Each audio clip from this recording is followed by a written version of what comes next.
ताजमहल एक ऐसा मकबरा जिसे बनने में 22 साल लगे, लेकिन उन 22 साल के पीछे थे कई गहरे राज। आखिर क्यों बनाया गया था इसे, और जब इसे बनाया गया तो ऐसा बना दिया कि दुनिया में कोई इसके जैसा नहीं बन पाया। क्या वाकई उन 20,000 मजदूरों के हाथ काट दिए थे जिन्होंने इसे 22 साल दिन रात मेहनत करके बनाया था, या फिर कहानी कुछ और थी? क्योंकि 20,000 मजदूरों के साथ खड़ी थी एक और सेना जिसके बिना ये काम संभव नहीं था। 1654 में ये बनकर तैयार हुआ। उस समय किसी तरह का कोई चूना या सीमेंट या कोई कंक्रीट मिक्सचर नहीं था। और एक सबसे बड़ा राज, क्या वाकई इसके नीचे बने तहखानों में कोई मंदिर है?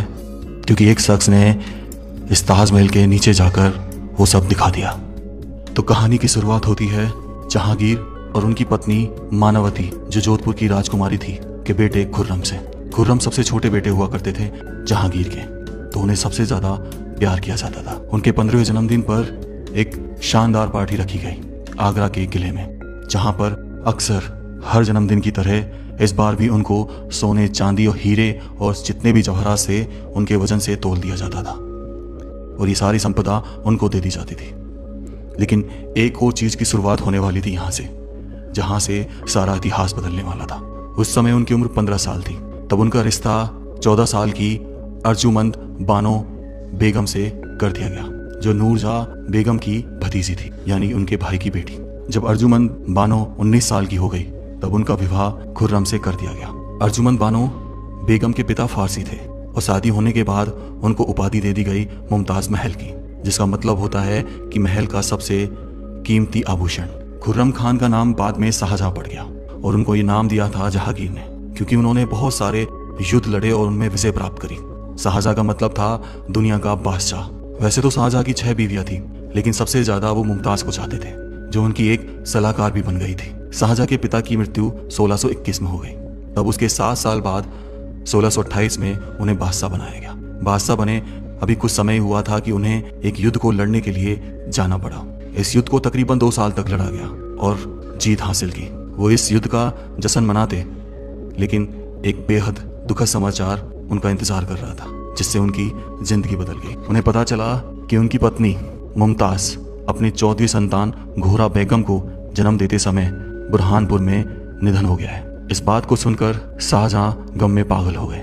8 दिनों तक उन्होंने कुछ खाया पिया नहीं और अपने आप को अंधेरे में कैद कर लिया। लेकिन उनको मुमताज की आखिरी इच्छा याद थी कि उनके लिए ऐसा मकबरा बनाया जाए जो दुनिया में कहीं और नहीं। तब शाहजहां ने निश्चय किया कि वो अपनी सारी संपत्ति लगा देंगे उनके लिए ऐसे मकबरे को बनाने में। तब काम शुरू होता है ताजमहल का, क्योंकि ताजमहल को यमुना नदी के किनारे बनाया जाना था आगरा में। तो ये बेहद कठिन काम था उस समय, क्योंकि अगर नींव खोदी जाती और अगर कहीं पानी का बहाव उस साइड आ गया तो कैसे बनाया जाएगा। तब इसके आर्किटेक्चर, जिन्होंने एक प्लान तैयार किया, उन्होंने मजदूरों की सहायता से इसका आसार तैयार करने के लिए कुएं खोदना शुरू किया यमुना नदी के किनारे। और वो कुएं को तब तक खोदते रहते जब तक सख्त सरफेस ना आ जाती। जैसे ही सख्त सरफेस आती उसको पत्थरों से भर दिया जाता था। ऐसे असंख्य कुएं खोदे गए और उनके ऊपर फिर बनाए गए पिलर, और जिन खंभों के ऊपर बनाया गया ये ढांचा। अब ये ढांचा इतना मजबूत बन चुका था कि आने वाले कई वर्षों तक ये नहीं गिराया जा सकता था। सतह तैयार होने के बाद अब बारी आती है डिजाइन की, कि अब कैसा डिजाइन किया जाए कि दुनिया में कहीं और ऐसा ना बने। तब इस डिजाइन को 3 मकबरों को ध्यान में रखकर बनाया गया।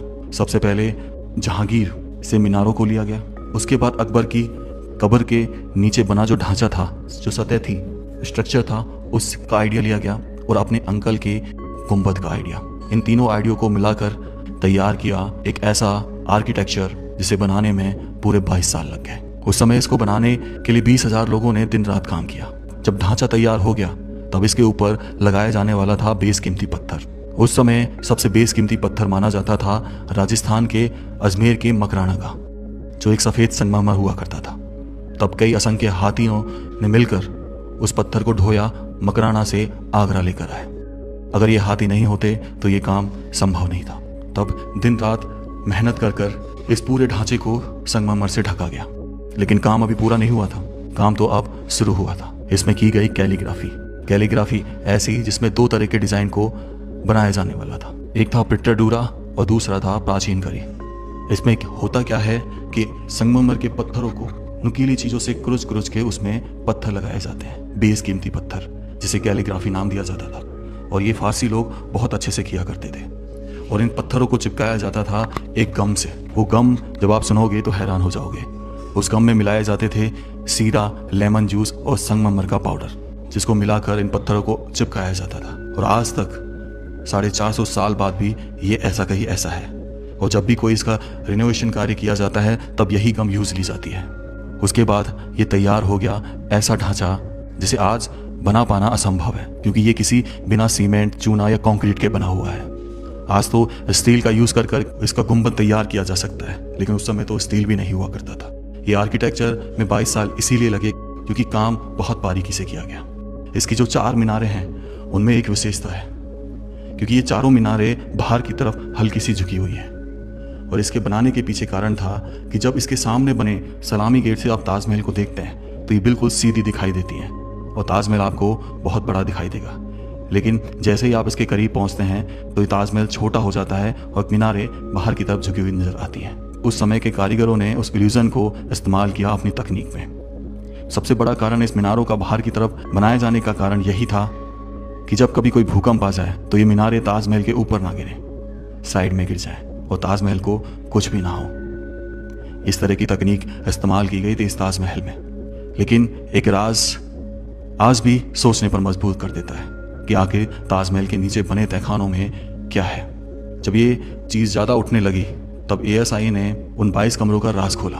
जब आप ASI की साइट पे जाएंगे तो वहाँ आपको ताजमहल के नीचे बने हुए उन कमरों की फ़ोटोज़ मिल जाएगी। फ़ोटोज़ को देखकर पता चलेगा कि वहाँ पर कोई किसी तरह का कमरा नहीं है, ना ही कोई मंदिर है। वहाँ पर है एक बहुत बड़ा कॉरिडोर, यानी एक गलियारा, और उसे इसीलिए बंद कर रखा है क्योंकि उसमें जाने का कोई फ़ायदा नहीं।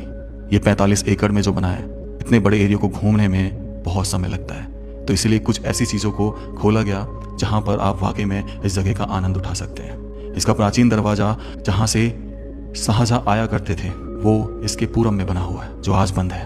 उस समय यमुना नदी में नाव में बैठकर इस गेट से शाहजहाँ अक्सर इस ताजमहल को निहारने आया जाया करते थे। लेकिन 1658 में जब औरंगजेब ने तख्ता पलट किया तब उन्होंने अपने ही पिता शाहजहाँ को, कहा जाता है, ताजमहल बनवाने के लिए आगरा के किले में कैद कर दिया।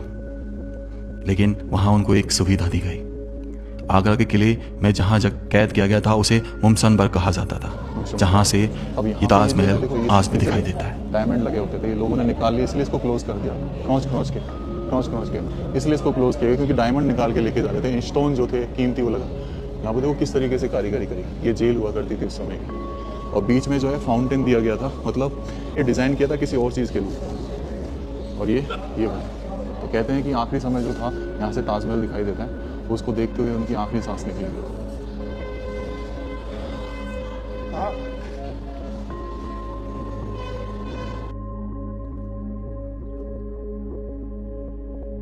सोलह 1666 में शाहजहां ने इस संसार को अलविदा कह दिया और उनकी कब्र भी मुमताज महल के बगल में बनाई गई। एक अमर प्रेम कहानी आज इन कब्र में है। एक कहानी अक्सर हम बचपन से सुनते आए हैं ताजमहल के बारे में, कि ताजमहल को बनाने वाले जितने भी कारीगर थे 20,000, उन सब के हाथ काट दिए गए थे ताकि फिर वो इतिहास में ऐसा दूसरा ताजमहल ना बना सकें। लेकिन कैसे काटे होंगे हाथ? 20,000 कारीगर थे। अगर एक दिन में भी 100 कारीगरों के हाथ काटे जाते तो एक महीने में 3,000, यानी सालों तक कारीगरों के हाथ ही कटते रहे। और क्या लगता होगा आपको, क्या उन्होंने स्ट्रगल नहीं किया होगा इस चीज़ के लिए? चलो ये कहने की बात है, इसे ऐसा ही छोड़ देते हैं। लेकिन एक व्यक्ति ने ऐसा राज खोला जिस पर आप यकीन नहीं कर पाएंगे। जो कब्र हमें ऊपर की तरफ दिखाई देती है, एक्चुअल में वो कब्र है ही नहीं। असली चीज़ तो इसके नीचे बने तहखानों में थी, जहाँ पर किसी को जाना अलाउ नहीं था। लेकिन वो व्यक्ति कैमरे के साथ नीचे चल दिया और वहाँ जाकर पता चला कि वहाँ कोई मंदिर नहीं, वहाँ असलियत में बनी हुई मुमताज महल और शाहजहाँ की कब्र थी।